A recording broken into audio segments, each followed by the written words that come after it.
लगभग 40,000 feet Atlantic महासागर के ऊपर उड़ रहे प्लेन में अचानक से सारा फ्यूल खत्म हो जाता है।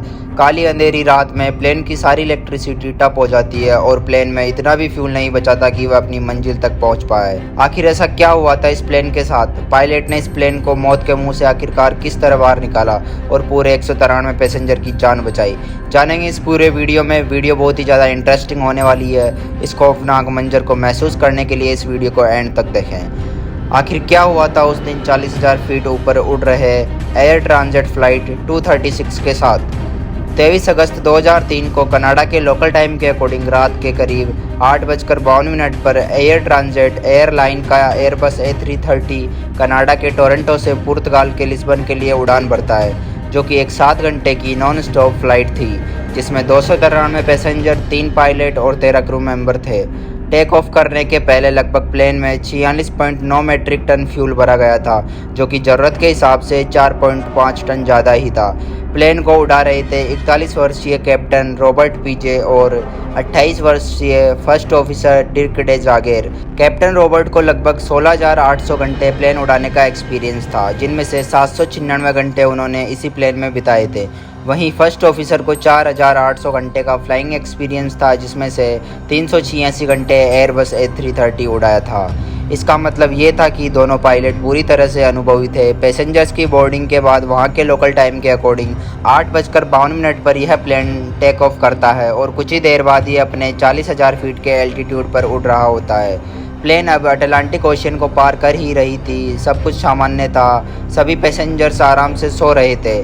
पायलट एक के बाद एक टेक ऑफ के प्रोसीजर चेक कर रहे थे और हर 3 मिनट के बाद फ्यूल को भी चेक किया जा रहा था। फिर कुछ ही देर में पायलट ने कुछ ऐसा महसूस किया जो उन्होंने न कभी अपने करियर में देखा और ना सुना। अचानक पायलट की स्क्रीन पर एक एरर मैसेज आता है और वो मैसेज था हाई ऑयल प्रेशर, लो ऑयल क्वांटिटी और लो ऑयल टेम्परेचर का। अब ऐसी लंबी फ़्लाइट में ऐसे छोटे मोटे एरर आना एक आम बात थी और पायलट इसे खुद ही या अपने क्रू मेंबर की मदद से इसे ठीक कर लेते हैं। लेकिन इस प्लेन में जो एरर था वो नॉर्मल नहीं था। कैप्टन और फर्स्ट ऑफिसर को एयरबस A330 का इतना एक्सपीरियंस होने के बावजूद भी दोनों ने अपने करियर में इस तरह का एरर कभी नहीं देखा था। इसके बाद उन्होंने फ़्लाइट के मैनुअल को देखकर और पता लगाने की कोशिश की, लेकिन स्लाइड मैनुअल में भी इसके बारे में कुछ नहीं मिला। इसके बाद इसका पता लगाने के लिए पायलट ने फ़्लाइट के मेंटेनेंस कंट्रोल सेंटर से मदद मांगी, लेकिन हैरानी की बात तो ये थी कि उनको भी इस एरर का कोई पता नहीं था। मेंटेनेंस टीम ने इस पायलट को सलाह दी कि वो इस पर लगातार ध्यान रखें और जैसे ही कुछ पता चले उन्हें इन्फॉर्म करें। इस घटना को बीते अब काफ़ी वक्त हो चुका था और पायलट यह मानकर रिलैक्स हो चुके थे कि किसी फॉल्टी सेंसर की वजह से यह हुआ है, जो कि काफ़ी नॉर्मल बात थी। लेकिन इस घटना के आधे घंटे बाद पायलट को एक और वार्निंग मैसेज दिखाई देता है और यह वार्निंग थी फ्यूल इम्बैलेंस की। एक्चुअली हर प्लेन में दोनों विंग्स में बराबर फ्यूल बटा होता है, लेकिन कभी कभार फ्यूल एक विंग में ऊपर नीचे हो जाता है, इसलिए कॉकपिट में फ्यूल इम्बैलेंस की वार्निंग आ जाती है। लेकिन ये ऐसी दिक्कत थी जिसे पायलट कॉकपिट में बैठे बैठे ही सॉल्व कर सकते थे। पायलट ने ठीक ऐसा ही किया। प्लेन के राइट विंग में फ्यूल कम था तो पायलट ने लेफ्ट विंग के फ्यूल को राइट विंग में ट्रांसफ़र किया और जैसे तैसे इस प्रॉब्लम से छुटकारा पा लिया।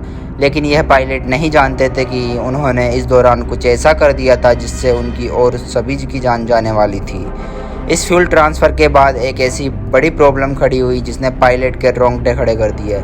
इस फ्यूल ट्रांसफ़र के बाद प्लेन के इंजन नंबर 2 में टेम्परेचर गिरने लगा और ऑयल प्रेशर बढ़ने लगा। अब पायलट इस परेशानी की गंभीरता को समझते हुए सीरियस हो गए। यह प्लेन उस समय अटलांटिक ओशियन के ठीक बीच में था और इनके दूर दूर तक कोई भी ज़मीन नहीं थी।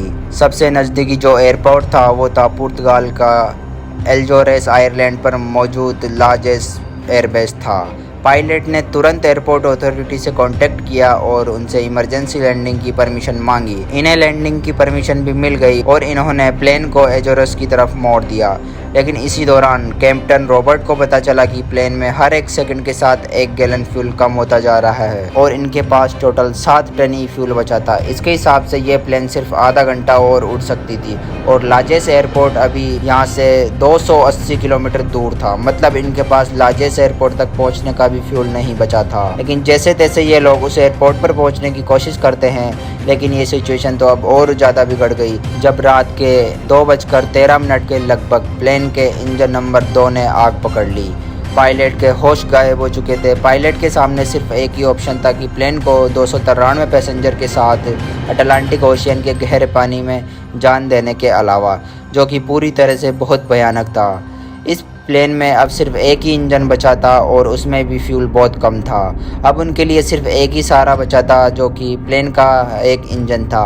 प्लेन को एक इंजन पर उड़ाने के लिए रॉबर्ट इस प्लेन को 40,000 फीट के एल्टीट्यूड से 33,000 फीट के एल्टीट्यूड पर ले आए, लेकिन फ्यूल अभी भी काफ़ी तेज़ी से ख़त्म होता जा रहा था। पायलट को लगा कि ये कहीं कोई लीक हो गई है, इसलिए उन्होंने इस लीकेज को ढूंढने की कोशिश भी की। काफ़ी अंधेरा होने की वजह से वह इस लीकेज को ढूंढ नहीं पाए। इसी दौरान प्लेन की मेंटेनेंस यूनिट उन्हें कॉल करती है और उन्हें सजेस्ट करती है कि प्लेन को 33,000 फीट के एल्टीट्यूड से 20,000 फीट के एल्टीट्यूड पर ले आए, ताकि कोई लीकेज हुई तो उसका पता चल सके। लेकिन पायलट इस तरह का रिस्क नहीं ले सकते थे, क्योंकि प्लेन इतना नीचे आ जाता और लीकेज कन्फर्म भी हो जाता तो वह वापस उतनी ऊंचाई तक नहीं पहुंच सकते थे और फिर मजबूरन उन्हें समुद्र के अंदर ही लैंड करना पड़ जाता। और इस लैंडिंग को करते वक्त अगर थोड़ा सा भी ऊपर नीचे हो जाता तो पूरा का पूरा प्लेन समुद्र की गहराइयों में समा जाता। इसलिए पायलट ने मेंटेनेंस यूनिट की बात नहीं मानी और कोई भी रिस्क न लेते हुए 33,000 फीट के एल्टीट्यूड पर ही उड़ते रहे। पायलट को यही उम्मीद थी कि वो एक इंजन के दम पर लाजेस एयरपोर्ट पर सफल लैंडिंग कर लेंगे। इसलिए लाजेस एयरपोर्ट की अथॉरिटी भी लैंडिंग की सारी तैयारी करके उनका इंतजार कर रहे थे। प्लेन अब लाजेस एयरपोर्ट की तरफ बढ़ रहा था, लेकिन इसके बाद प्लेन के इंजन नंबर 2 में आग लगने के 10 मिनट बाद प्लेन का इंजन नंबर 1 भी आग पकड़ लेता है और इसी के बाद पायलट को कंफर्म हो गया था कि प्लेन में कहीं ना कहीं लीकेज हो रहा है। लेकिन वो अब कुछ नहीं कर सकते थे, क्योंकि प्लेन के दोनों इंजन ही खराब हो चुके थे। इंजन के खराब होते ही प्लेन की पूरी बिजली बंद हो जाती है। हालांकि प्लेन में रैम एयर टरबाइन की मदद से प्लेन में अभी भी इतनी बिजली थी कि उनके जरूरी इक्विपमेंट चल सके। रात के करीब 2:30 बजे पैसेंजर केबिन में ऑक्सीजन मास्क नीचे आ जाते हैं और सभी पैसेंजर में अफरा तफरी का माहौल मच जाता है। इस वक्त प्लेन 30,000 फीट के एल्टीट्यूड पर आ चुका था और फिर इसने ग्लाइडिंग करना शुरू कर दिया।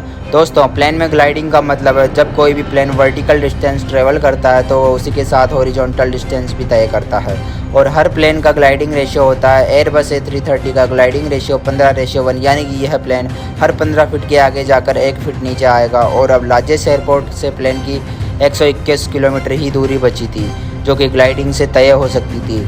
लेकिन इसी बीच फिर एक प्रॉब्लम पायलट के बीच खड़ी हो जाती। यह प्लेन ग्लाइड करते करते एजोरेस आइलैंड के इतना करीब पहुंच चुका था कि उसके और आयरलैंड के बीच सिर्फ 15 किलोमीटर की दूरी ही बची थी। पर परेशानी की बात यह थी कि प्लेन अभी भी 20,000 फीट के एल्टीट्यूड से उड़ रहा था और पायलट इस ऊंचाई से इस प्लेन को लैंड कराने की कोशिश करते तो प्लेन की क्रैश लैंडिंग होने की काफ़ी संभावना थी। इसलिए पायलट एयर ट्रैफिक कंट्रोल से संपर्क करते हैं और ट्रैफिक कंट्रोल पायलट को प्लेन को लैंड करने से पहले एक 360 डिग्री रोटेशन परफॉर्म करने की सलाह देते हैं। फिर दोनों पायलट ठीक ऐसा ही करते हैं और प्लेन को 360 डिग्री का चक्कर लगवाते हैं, जिससे प्लेन का एल्टीट्यूड 20,000 से गिरकर 5,000 फुट हो जाता है। लेकिन ये एल्टीट्यूड भी लैंडिंग के लिए सेफ नहीं था, इसलिए पायलट प्लेन को कई बार स्टंट परफॉर्म करवाते हैं, जिससे अब प्लेन 2,000 फीट के एल्टीट्यूड पर आ जाता है और अब यह प्लेन के लैंडिंग के लिए बिल्कुल सही एल्टीट्यूड था। अब दोनों पायलट प्लेन को लाजेस एयरपोर्ट के रनवे पर ले आते हैं, लेकिन यह लैंडिंग भी खतरे से खाली नहीं थी।